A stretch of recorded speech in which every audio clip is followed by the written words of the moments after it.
on the issues, vital issues that bind us together as one Asian community. Our immediate priority is health security. We have to strengthen the health system by ensuring the unimpeded supply of medical supplies and technologies, and by enhancing early warning system for health emergencies.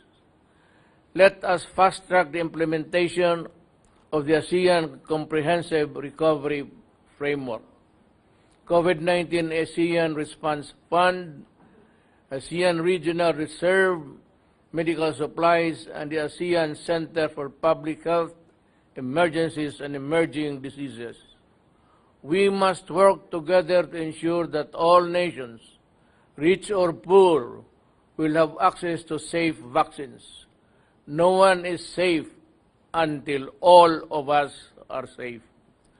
On the economic front, we must deepen regional integration and strengthen supply chain connectivity. In this regard, we welcome the conclusion of the Regional Comprehensive Economic Partnership, the RCEP agreement. Growth to be truly transformative must be enjoyed by all. We must forge ahead with sub-regional arrangements such as the BIMP-IAGA to bridge the development gaps within the region. In mitigating the impact of pandemic, our action must be people-centered. The massive displacement of workers, including migrant workers, compels us to upskill and reskill our labor force.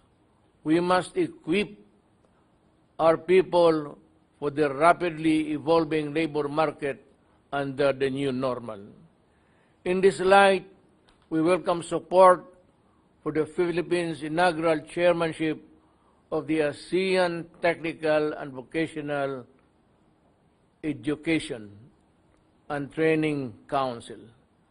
Rest assured that we will build partnerships to further implement the roadmap of the ASEAN Declaration on Human Resources Development for the changing world of work. As we recover, no sector must be left behind. Our efforts should be targeted and inclusive. We must address the disproportionate effects of COVID-19 on women, migrant workers, and other vulnerable sectors. We have to adopt gender-responsive measures and strengthen social protection systems. We must also intensify cooperation in promoting and protecting the rights of migrant workers regardless of their status. Your Majesty, Excellencies, more than 2 weeks ago, the Philippines was battered by Typhoon Goni. And if I must tell you, we are now suffering in the midst of the storm of Typhoon Ulysses.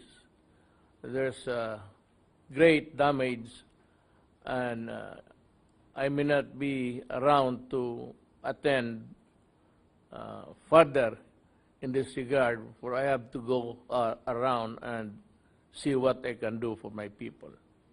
With the timely disaster preparedness measures, we were able to save many lives, but the typhoon left a trail of destruction, infrastructure, and property. This represents a setback of our development agenda, particularly in the affected regions.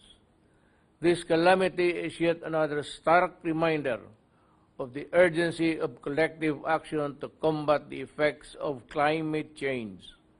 We must further enhance our cooperation on the disaster risk reduction management to reinforce our capacities both at the national and regional levels. More importantly, we must amplify our voices to demand climate change from those most responsible for the existential challenge we face today.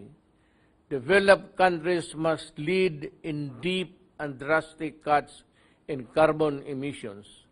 They must act now, or it will be too late. Or, if I may say, addedly, it is too late. They must also deliver on their commitment to finance and invest in innovative adoption solutions in developing world, so we can have a fair shot at progress and sustainable development. This is their moral responsibility from which there should be no escape. Otherwise, it would be a great injustice, a double blow. Those who bear the brunt of the adverse consequences of their past actions and their present inactions. Your Majesty, Excellencies, we are committed to build a politically cohesive ASEAN at the center of the region's peace and security agenda. We have made significant progress towards the goal, but the current political landscape creates challenges to our claim of our centrality.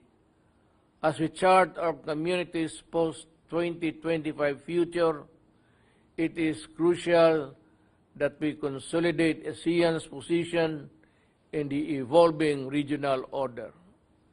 Dictated by zero-sum logic, external powers will continue to maneuver to get us to choose camps, and this we must resist consistently and fairly.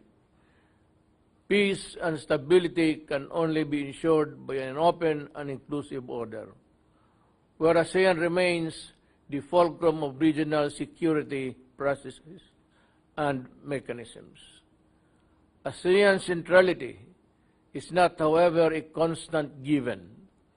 We have to work for it to deserve it. We have to enhance our credibility as an independent actor, able to engage all regional stakeholders with vision and strategic coherence. We must, therefore, remain united.